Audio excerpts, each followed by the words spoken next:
Hello and welcome back friends. आज मैं आपको लेके चल रही हूँ हेमकुंड ग्लेशियर लेक, जहाँ पे है हेमकुंड साहिब गुरुद्वारा, जो है वर्ल्ड्स हाईएस्ट गुरुद्वारा, जो स्थित है 14,000 फीट की एल्टीट्यूड पे। साथ ही में वहाँ पर है लक्ष्मण मंदिर, वहाँ पे भी मैंने दर्शन किए और इनके पीछे क्या स्टोरी है वो मैं आपको आगे बताऊंगी वीडियो में। और इस ट्रैक के साथ साथ हमने बद्रीनाथ धाम के भी दर्शन किए, तो इसकी डिटेल भी मैं दूंगी आगे, सो स्टे ट्यून्ड।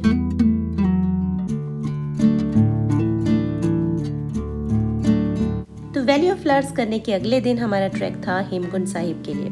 घांघरिया से हेमकुंड साहिब 7.5 किलोमीटर के करीब पड़ता है और चढ़ाई काफी स्टीप है, एल्टीट्यूड भी बढ़ता जाता है, इसलिए टायरिंग ज्यादा लगता है। रास्ते में आपको ग्लेशियर मिलेगा, खूबसूरत वाटरफॉल्स मिलेंगे, स्टनिंग व्यूज मिलेंगे, फ्लावर्स की कई वैरायटीज मिलेगी, ब्लू पॉपी और ब्रह्म कमल वो देखने को मिलेगा। मैंने ब्रह्म कमल पे एक सेपरेट वीडियो बनाया है, अपने हिंदी चैनल पे डाला है, क्योंकि हम इसके फ्लावरिंग सीजन में गए थे तो हमें ये देखने का मौका मिला।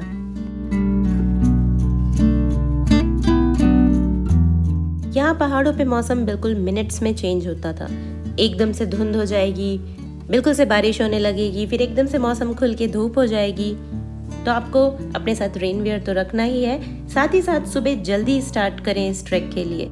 गुरुद्वारे में अरदास का टाइम सुबह 10:30 बजे और 12:30 बजे है। दोपहर के बाद वहाँ मौसम बहुत चेंज हो जाता है, इसलिए वहाँ ज़्यादा देर रुकने नहीं देते हैं। हम करीब 11:30 बजे पहुँच चुके थे और जब हम पहुँचे तो उस वक्त बहुत ज़्यादा धुंध थी, कुछ भी नहीं दिखाई दे रहा था। तो हम करीब 40-45 मिनट बैठे, गुरुद्वारे में अरदास का समय था। उसके बाद हमने प्रसाद लिया और एकदम से मौसम खुलने लगा और हेमकुंड ग्लेशियर और लेक का व्यू बिल्कुल क्लियर दिखने लगा था। ग्लेशियर का पानी होने की वजह से बहुत ज़्यादा ठंडा था और बहुत ज़्यादा क्लियर भी था। काफ़ी लोग इस कुंड में स्नान भी करते हैं, डुबकी लगाते हैं। धार्मिक मान्यता होने की वजह से इसका जल भी अपने साथ लेकर जाते हैं। तो अब मैं बताती हूँ कि ये जगह इतनी ज़्यादा फेमस क्यों है, धार्मिक आस्था इतनी ज़्यादा क्यों है सिखों के लिए। तो ये हेमकुंड साहिब गुरुद्वारा 14,000 फीट की एल्टीट्यूड पर बना है, जो दुनिया में हाईएस्ट गुरुद्वारा है अभी तक। इसके अलावा ऐसा कहा जाता है कि सिखों के 10वें गुरु श्री गुरु गोविंद जी ने यहीं पर इस कुंड के पास में बैठ करके बहुत सालों तक तपस्या की थी और इसीलिए इस जगह की काफी धार्मिक मान्यता है और गुरुद्वारा होने की वजह से काफी संख्या में लोग यहाँ पे आते हैं।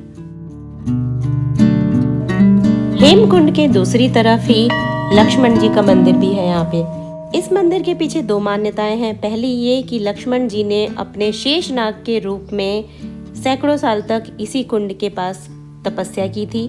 दूसरी मान्यता ये है कि लक्ष्मण जी ने जब मेघनाद का वध किया था, उसके बाद यहाँ आकर इस कुंड में स्नान करके उन्होंने तपस्या की अपने सारी शक्तियों को वापस पाने के लिए और इस पाप से मुक्ति के लिए। तो दर्शन करने के बाद वापस हम घांघरिया अपने बेस पर पहुंच चुके थे। रात हमने वहीं बिताई और नेक्स्ट मॉर्निंग हम ट्रैक करके वापस गोविंद घाट पहुंचे। गोविंद घाट से बद्रीनाथ सिर्फ 20 किलोमीटर की दूरी पे है। तो गोविंद घाट से हमने शेयर टैक्सी ली 600 रुपए पर पर्सन पे और हाफ डे में हमने बद्रीनाथ के दर्शन किए। इंडियाज फर्स्ट विलेज माना विलेज भी देखा। माना विलेज में कई पॉइंट्स थे देखने वाले महाभारत से रिलेटेड, जैसे सरस्वती नदी का ओरिजिन पॉइंट देखा हमने और वो जगह देखी जहाँ पे माना जाता है कि गणेश जी ने बैठ करके महाभारत लिखी थी। वो पॉइंट भी देखा जहाँ पे सरस्वती नदी अंडरग्राउंड होती है।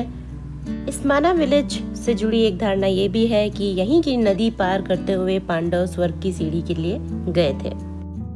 और ये सारे पॉइंट्स देखने के बाद सेम कैब ने हमें जोशीमठ ड्रॉप कर दिया था शाम के करीब 6 बजे और अगले दिन हमारा ड्रॉप था हरिद्वार पे जोशीमठ से। ये हमारे पैकेज में ही इंक्लूडेड था, जो हमने ट्रैकिंग का पैकेज लिया था। हरिद्वार हम शाम को पहुंचे, शाम को हमने गंगा आरती देखी और रात की हमारी दिल्ली की ट्रेन थी। तो कैसा लगा ये वीडियो ज़रूर बताएं मुझे कमेंट करके। फिर मिलती हूँ जल्दी एक और ब्लॉग में। सी यू।